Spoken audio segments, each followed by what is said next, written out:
Hello everyone, welcome back to my channel. आज हम review करेंगे week 5 and 6 of Khatron Ke Khiladi. So let's get started. सबसे पहले मैं वीक 5 की बात करना चाहूँगी। Week 5 is dedicated towards girl power. मतलब उस वीक में लड़कियां जो ऐसे चमकी हैं हर स्टंट में, that is literally commendable. Nimrit Kaur in train वाला stunt and Niyati in height वाला स्टंट इतना बखूबी निभाया है दोनों ने, इतना एकदम झंडे गाड़ दिए। These both girls just nailed that task. And वो दंगल मूवी का वो डायलॉग जो है, हमारी छोरी छोरों से कम है के, उस डायलॉग को एकदम हूबहू बिल्कुल सही साबित कर दिया है। दिल खुश कर दिया दोनों लड़कियों ने इस बार। जो भी स्टंट उनको मिले वो परफॉर्म करके अच्छे से। इस बार मैं कहूँगी, अगर मेरे खतरों के खिलाड़ी के जो फेवरेट्स में आते हैं वो मैं कहूँगी नियति, कश्मीर, करणवीर एंड शुमोना। ये चार मेरे टॉप मोस्ट फेवरेट कंटेस्टेंट हैं। इन लोगों ने ऑलमोस्ट मतलब सारे जितने भी अभी तक के स्टंट्स किए हैं काफ़ी हद तक बहुत अच्छे परफॉर्म किए हैं। वो डेडिकेशन उनका दिखता है टास्क के प्रति, एंड एक कामनेस, कूलनेस, और जो भी उनको इंस्ट्रक्शंस दिए जाते हैं तो उन्हें बहुत अच्छे से फॉलो करते हैं और अपने टास्क बहुत अच्छे से परफॉर्म करते हैं, मैं ये बात बोलूँगी। एंड मतलब खुद की मेहनत से वो आगे बढ़ रहे हैं ये चार कंटेस्टेंट्स। एंड उनको कोई मतलब ऐसा वो नहीं हो रहा है कि चैनल का बैकअप है उनके प्रति, ऐसा नहीं दिख रहा है। और ना मतलब जैसे एलिमिनेशन से उन्हें बचा लिया हो या उनके लिए कोई ट्रिक्स वगैरह चैनल के थ्रू या होस्ट के थ्रू किया जा रहा है, ऐसा अभी तक तो नहीं दिखा है इन चारों के लिए। ये लोग अपनी मेहनत से ही आगे बढ़ रहे हैं। कुडोज टू देम, वो अपने टास्क बहुत अच्छे परफॉर्म करते हैं ये चार लोग। Now I want to talk about the elimination task of week 5, जिसमें शुमोना, शालीन एंड केदार आशीष, ये तीनों एलिमिनेशन स्टंट में गए थे। Again I would like to say कि एलिमिनेशन स्टंट में Colors channel versus Star Plus channel, यही चीज़ चल रही थी। Kedar Ashish is from Anupamaa show which comes in Star Plus, and Shumona and Shaleen Colors face हैं। कपिल शर्मा में वो काम कर चुकी है शुमोना, एंड उसने शालीन ने नागिन वगैरह कुछ शोज़ किए हैं कलर्स वगैरह के। तो जब ये तीनों एलिमिनेशन स्टंट में आए तभी मैंने प्रिडिक्ट कर लिया था कि इस बार केदार आशीष को ही निकालेंगे, क्योंकि वो कलर्स का फेस नहीं है। ये बात तो मैं अपने प्रीवियस रिव्यूज़ में भी खतरों के खिलाड़ी के मैं बोल चुकी हूँ कि टाइम टास्क का कभी दिखाते ही नहीं है कि पर्टिकुलर कंटेस्टेंट ने पूरा फ्रॉम 0 to लेके मान लो 10 मिनट का स्टंट है तो पूरा उसका टाइम दिखाया, वो कभी नहीं दिखाया है। सो ये एक सबसे बड़ा ग्लिच मुझे लगता है, फॉल्ट लगता है खतरों के खिलाड़ी की टीम का। तो वो कुछ भी किसी को भी निकालने के लिए कोई भी टाइम बता सकते हैं वेरी इजीली। ये मैं पहले भी अपने रिव्यू सेक्शन में बोल चुकी हूँ। खतरों के खिलाड़ी की टीम को टाइम ज़रूर दिखाना चाहिए अपने हर एक स्टंट्स में, जो भी टाइम बेस्ड स्टंट्स होते हैं उनमें। मैं खतरों के खिलाड़ी की टीम को और कलर्स टीम को हाईली अप्रिशिएट करती अगर वो इस वीक 5th वीक में शालीन भनौत को निकालते। तो शालीन Bhanot was not in his correct state of mind when he was performing his height वाला stunt, not listening to anybody, giving all foolish attitude and excuses to hosts and other contestants. In general मैं एक ये बात कहना चाहूँगी कि हम लोग जो आर्टिस्ट होते हैं, ठीक है, वो बस हम अपने टैलेंट को कैसे भी करके परफॉर्म अच्छे से करना चाहते हैं और अपने टैलेंट को प्रेजेंट करना चाहते हैं। एज एन एक्टर हम अच्छा काम करना चाहते हैं। जब हम इस इंडस्ट्री में एंटर करते हैं तो हम ये सोच के नहीं काम करते हैं कि अरे हमें कलर्स का ही फेस बन के रहना है या हमें स्टार प्लस का ही फेस बन के रहना है, हमें सोनी सब या सोनी का ही फेस बन के रहना है। ऐसा हम एज एन इंडिविजुअल आर्टिस्ट एक एक्टर कभी नहीं सोचते हैं। हमें बस अच्छा काम करने की, अच्छा एक्टिंग प्रोजेक्ट वर्क करने की भूख होती है, बस और कुछ नहीं। हमें किसी भी चैनल पे काम करने का मौका मिले हम ज़रूर करना चाहते हैं।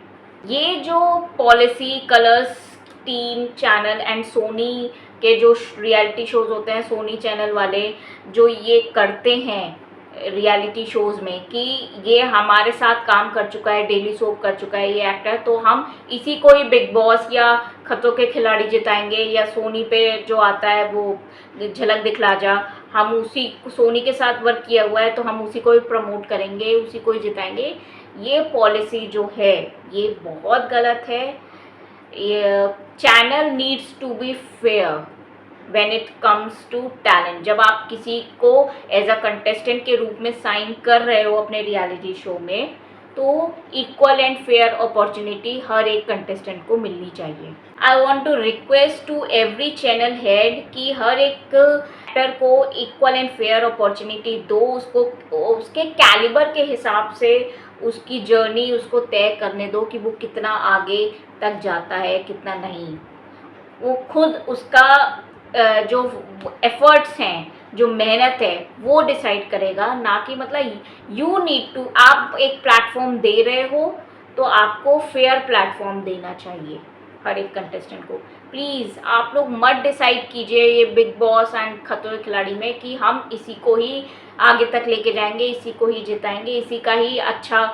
बिग बॉस में जनरली यही चीज़ होती है, एडिटिंग ऐसे इस टाइप से करते हैं कि हम इसको पॉजिटिव दिखाएंगे करेक्टर को, इसके करेक्टर को नेगेटिव दिखाएंगे क्योंकि ये हमारे चैनल का नहीं है। ये सब जो टेक्निक्स हैं, पॉलिसीज़ हैं, ये प्लीज़ करना बंद कर दीजिए।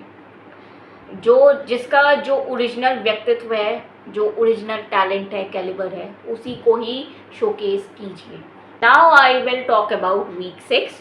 वीक 6 था जोड़ी में टास्क करने थे सबको, सबकी दो दो जनों की जोड़ी बन गई थी एंड उनको पार्टनर्स के तौर पे ही परफॉर्म करना था। तो इसमें मैं ये बोलूँगी कि जैसे निमृत, करणवीर, शालीन और नियति को अपना पार्टनर चुनने का मौका मिला था। तो करणवीर ने शिल्पा शिंदे को चुना एज अ फ्रेंड के तौर पे कि हाँ हम लोग अच्छे फ्रेंड हैं तो हम लोग एक पार्टनर बन जाते हैं। वो उसके लिए एक्चुअली भारी पड़ गया एंड शिल्पा शिंदे के साथ वो एक टास्क उसने बहुत अच्छा शिल्पा शिंदे ने परफॉर्म किया। शिल्पा शिंदे एकदम डगमग डगमग डगमग डगमग, बहुत उसका मतलब जैसे विल पावर जो होता है ना, आपको खतरों के खिलाड़ी के शो में आ रहे हो तो आपका फिजिकल स्ट्रेंथ ज़रूरी है, लेकिन उससे ज़्यादा ज़रूरी है आपकी मेंटल स्ट्रेंथ, आपकी विल पावर कितनी है। तो शिल्पा शिंदे की मैं ये बोलूँगी, मैंने जितना ऑब्जर्व किया अभी तक कि वो बोलने में तो बहुत तेज़ रहती है कि अरे उसको हिदायत देना, ऐसे ये करो वैसे करो, लेकिन जब खुद परफॉर्म करने की बारी आती है तो वो अच्छा उम्दा परफॉर्म नहीं कर पाती है। तो सिर्फ उसने वो जो डायरेक्शन वाला टास्क था इलेक्ट्रिक शॉक वाला, उसमें तो उसने डायरेक्शंस अच्छे से दिया, वो वाला टास्क अच्छा परफॉर्म किया, लेकिन इन द नेक्स्ट कार वाले में उन लोग का कोऑर्डिनेशन करणवीर और शिल्पा का बिगड़ा एंड जिसकी वजह से वो लोग बहुत इजीली जीत सकते थे वो कार वाला टास्क, बट अनफॉर्चुनेटली वो नहीं जीत पाए, जिसकी वजह से for the first time Karanvir को एलिमिनेशन स्टंट परफॉर्म करना पड़ा।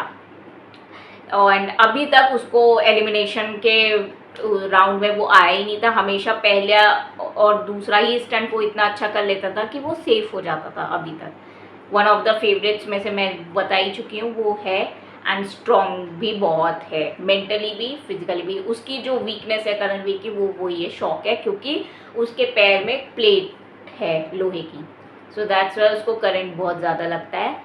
तो अपार्ट फ्रॉम करंट अगर उसको कोई और स्टंट देते हैं तो वो अच्छा परफॉर्म करता है करणवीर।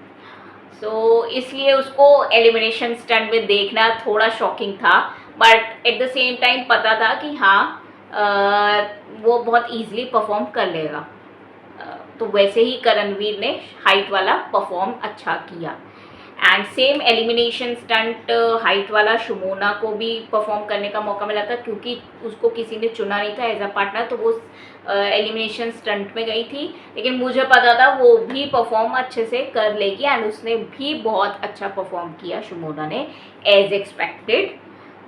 लेकिन जब मैं शिल्पा शिंदे को वाकई में देखना चाहती थी कि वो हाइट का कैसा करती है स्टंट, अभी तक उसको हाइट का कोई नहीं मिला था।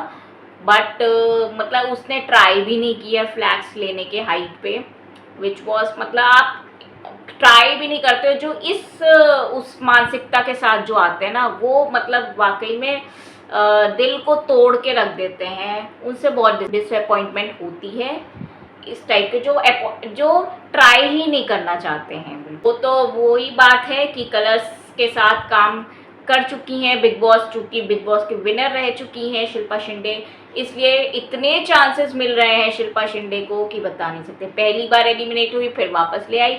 इस बार जब वो एलिमिनेट हो सकती थी 6th वीक में, तो नो एलिमिनेशन कर दिया इस बार। तो पता नहीं कितनी बार कलर्स वाले शिल्पा शिंदे को बचाने वाले हैं, God knows. Only Colors team channel head knows this कि शिल्पा शिंदे को कितने चांसेस मिलने वाले हैं। तो ये था मेरा रिव्यू खतरों के खिलाड़ी का वीक 5 एंड 6 का। कैसी लगी आपको वीडियो, ये मुझे कमेंट सेक्शन में बताइएगा। अच्छी लगी मेरी वीडियो तो लाइक कर दीजिएगा।